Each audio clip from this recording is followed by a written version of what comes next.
पे विश्वास करते हैं। हमारा गर्जना सिस्टम से है। अब वो लोग रात के अंधेरे में चोर उचक्के जैसा जो लोग शिलान्यास का बोर्ड तोड़ के गए हैं, अगर हम विधायक होकर उन पर अपना ध्यान केंद्रित करें तो हमारे कार्यकर्ता देख लेंगे और जनता देखेगी।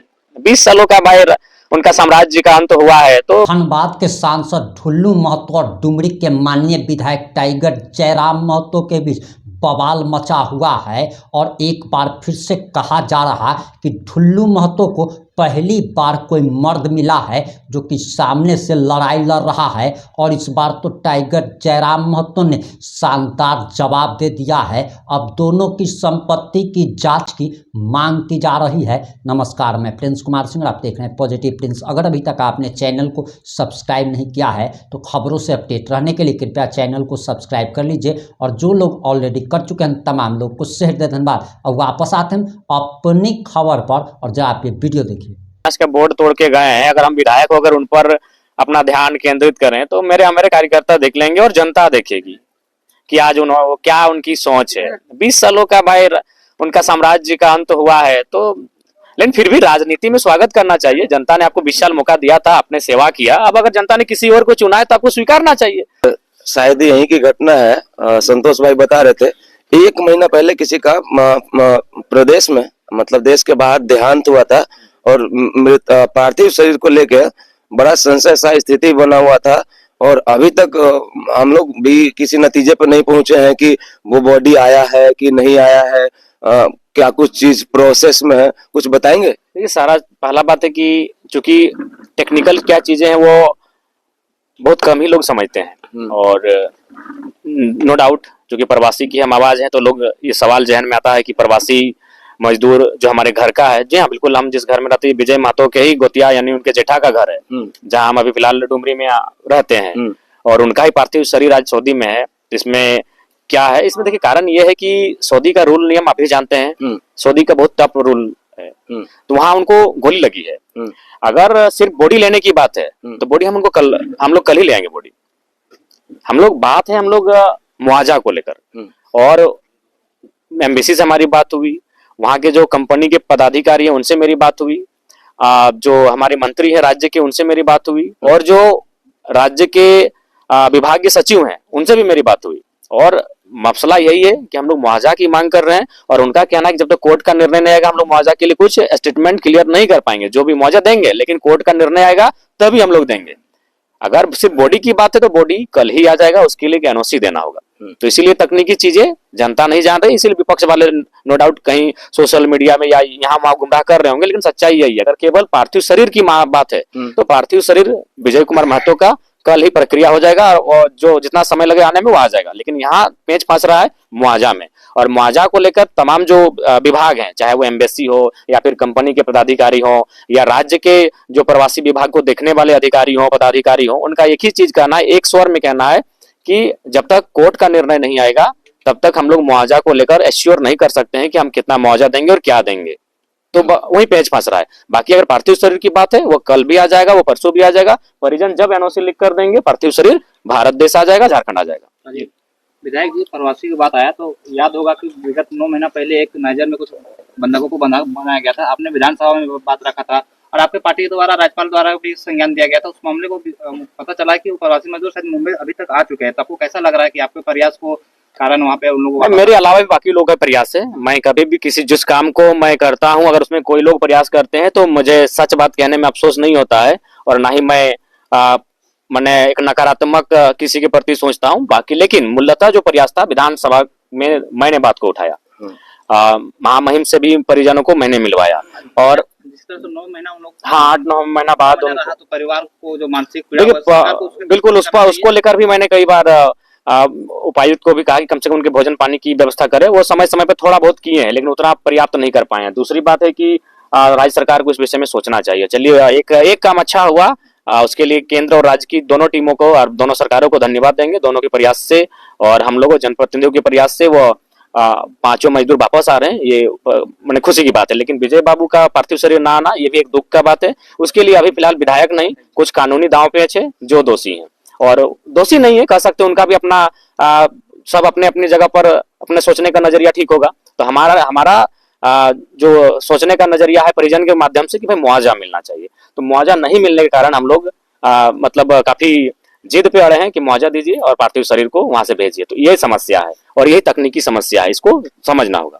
चलिए एक थोड़ा सा इसमें ऐड कर देता हूँ क्योंकि वो भी तूल पकड़ा हुआ है।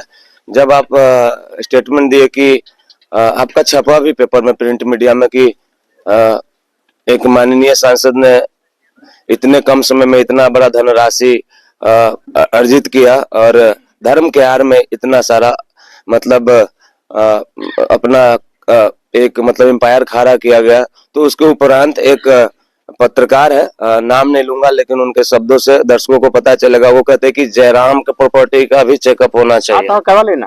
हाँ। जयराम महतो का प्रॉपर्टी का चेक करना सबसे आसान है, इसलिए आसान है कि जयराम महतो एक पार्टी का सिंगल विधायक है, उसको ना सत्ता का सपोर्ट मिलेगा, ना विपक्ष का सपोर्ट मिलेगा, ना उसको बीजेपी का सपोर्ट मिलेगा, ना जेएमएम का सपोर्ट मिलेगा। मेरा प्रॉपर्टी इजिली चेक हो जाएगा। मेरा जो पुश्तैनी जमीन है, मेरा दादाजी के नाम से 4 एकड़ 87 डिसमिल, उससे अगर 1 डिसमिल ज्यादा मिलेगा तो कहिएगा, हम पे आरोप लगाइएगा। और अगर 1 डिसमिल कहीं लेंगे भी तो हम बता देंगे कि हमने यहाँ लिया है। नाम ले लेते हैं, तीरथ जी है, ठीक है, उनसे कम फेमस हम नहीं है। सुनिए 1 मिनट, आप सुनिए। नहीं हम ले लेते हैं, हमको थोड़ा सा लग रहा था कि रोस्ट नहीं करें। हम ये बोल रहे हैं कि वो बोलते हैं मामा का रेस्टोरेंट चेक करें, हजारीबाग के जयराम महतो जी का मामा का रेस्टोरेंट पर जयराम जी का पैसा लगता है, वो बोले हैं मतलब ऐसा। चेक कर ले कौन मामा। मेरा मामा घर आमडी में है, जाइए देखिए मेरा मामा लोग का क्या स्थिति है, नहीं है। अरे उसका खुद का स्टैंड क्लियर नहीं, कोई राजनेता है, सोशल एक्टिविस्ट है, या रिपोर्टर है, या फिर माने कुर्मी और जयराम का एंटी है। जानते हैं क्या बोला है कि जब जब जयराम महतो का प्रसिद्धि गिरता है तो उनका उदंडता बढ़ जाता है। ठीक है, आपके लिए कहा वो गया। कितने माने साधु हैं, कितने संत हैं, पूरा दुनिया जानती है, कितने उनका क्या संकीर्ण मानसिकता है, कितनी निम्न और तुच्छ सोच है, वो सभी जानते हैं। इसलिए मैं जरूरी वाजिब आए तो फिर हम अगर बुरे ही थे तो क्या है, टिकट मांगने हमारे पास 48 मिनट बात हुआ था। अगर हम बुरे ही आदमी थे तो पार्कलाइन के होटल में डुमरी में 48 मिनट बैठ के क्या आए थे, बस 1 ही साल पहले आए थे, तो टिकट मांगने जाना चाहिए था। वो सब तो आपको लेकर हमेशा एक सवाल बने रहते थे कि डुमरी के विधायक के पास टुंडी में रहते हैं, अभी डुमरी में रहना शुरू कर दे तो जनता में क्या फीडबैक है? नहीं, अभी ठीक है, बढ़िया फीडबैक है अभी। और हमको भी लगता था कि भाई जहाँ के विधायक है वहां रहना चाहिए। हमको बड़ा अच्छा लगता है कि आप मतलब देखिए, सबसे इम्पोर्टेंट सवाल, चलिए यहाँ से एक मैसेज दे देते हैं। देखिए इतना स्पष्ट है झारखंड में कि एकलौते ही ऐसे विधायक हैं कि आप 3 फीट बगल से गुजरते हैं और आपको परमिशन नहीं लेना पड़ता है। इकलौते ही विधायक है कि आप बगल में बैठ के कोई भी दुनिया का सवाल करते हैं और तार्किक रूप से आपको जवाब दिया जाता है। जाइए आप दूसरे विधायक के पास, 5 फीट सटिएगा तो उठा के फेंक दिया जाएगा, इतना सारा प्रोटोकॉल है। चलिए नए सवाल के साथ जुड़ेंगे, लेकिन जाते जाते विधायक उल्टा डांट दिया तो देखिए दरबार चल रहा है। कभी कभी पति पत्नी का रिश्ता ऐसा होता है कि एक तवा का रोटी की तरह होता है, आँच जरा हुआ फूल गया, कभी कभी कंप्रोमाइज करना पड़ता है। आप अभी ये सुनिए, आपका पति मेरे पास है नहीं, आपका बात हम सुन लिए, वो भी देखिए कितना अच्छा बात किया, वो बोला कि हम नहीं रखेंगे, अब उसका भी बात हम सुनेंगे ना। आप ब्रह्मांड में आप ही तो सत्य नहीं है दीदी, या फिर आप ही का तर्क तो सत्य नहीं है। ये तो है कि हम पति पत्नी के रिश्ते को सुन भी लिए। अन्य विधायक है इतने उनके पास समय नहीं कि एक छोटा घर में विवाद को सुनेंगे और सॉर्ट आउट करेंगे। हम आपके पति से बात किए, आपके कहने पर किए कि नहीं किए, उनसे हम समय लिए, वो आ रहे हैं। अब कहाँ नहीं है बताइए, तो हमारा भी माँ और दादी का झगड़ा होता है कभी कभी, कहाँ नहीं है पता, किस घर में छोटे छोटे विवाद नहीं है। तो दीदी थोड़ा सा कंप्रोमाइज करना होता है। आप भी अपने आप को देखिए कि हमसे क्या भूल हुआ है। आज सभी जानते हैं कि थोड़ा थोड़ा भूल सबका होता है, थोड़ा थोड़ा। देखिए घर को इसी तरह बनाना पड़ता है, एक मामूली समस्या से घर बिखर जाता है, लेकिन उसको बनाने में बहुत समय लगता है। आप भी देखिए, आकलन कीजिए कि हमसे क्या भूल। आपका पति तो बड़ा सुंदर बात किया, एक दो भी टेढ़ा बात नहीं किया। अब आपके लिए देखिए दीदी, ऐसा नहीं है, आप क्या है, आपका बात हम माने, उसका भी बात सुनेंगे ना क्या? अब जब वो अपना तर्क सामने तो हम नहीं बोल सकते, उनको आने दीजिए। जब बात हुआ आपके सामने की, वो आएंगे, आपको भी बुला लेंगे और दोनों को गोपनीय माने, जहाँ कोई नहीं होगा तहाँ दोनों के सामने बात करेंगे। तो बात हुआ तब रुकिए, धीरज रखिए, जब इतना दिन हो गया दीदी। थोड़ा सा आप भी प्रयास कीजिए कि पति पत्नी के रिश्ता को घर की 4 दीवारी में समझौता कीजिए, कंप्रोमाइज घर की 4 दीवारी में भी थोड़ा कुछ कीजिए जो लगे कि हाँ कंप्रोमाइज करने के योग्य है। ताकि मामूली बात में आज के डेट में, अरे ठीक है, आ गए तो बात किए कि नहीं। आप गिरिडीह से हैं, गिरिडीह वाला तो मंत्री है, लेकिन आप वहां छोड़ के मेरे पास आए, क्या हम आपको पूछे एक बार भी? आप दूसरा कोई कम से कम अपना कार्यकर्ता भी पूछता है कि मेरा समर्थक है कि नहीं है, हम तुरंत फोन किए, दीजिए पति का नंबर, आप किए कि नहीं? तो अब आप कहीं का है, अब हम मदद किए कि नहीं, आपका कहीं का मदद किए कि नहीं? अब उसी को लेकर आप एक ही चीज को, अब और भी लोग हैं उनको भी सुनने दीजिए। आपका नहीं, जब आपके सबके सामने बात हुआ है दीदी, तो आने दीजिए, मौका दीजिए, उसको सुनते हैं उसका पक्ष को। आप अपना पक्ष रखें, लेकिन हम तो फिर यही कहेंगे कि पति पत्नी का रिश्ता ना विधायक जी के पास पहुंचना चाहिए, ना किसी थाना के पास पहुंचना चाहिए। पहला प्रयास में घर की 4 दीवारी के अंदर सॉर्ट आउट होना चाहिए। अब आपकी जो भी प्रतिक्रिया, अपनी प्रतिक्रिया कमेंट बॉक्स में जरूर लिखिएगा। जुड़े रहे हमारे साथ। जय हिंद, जय भारत।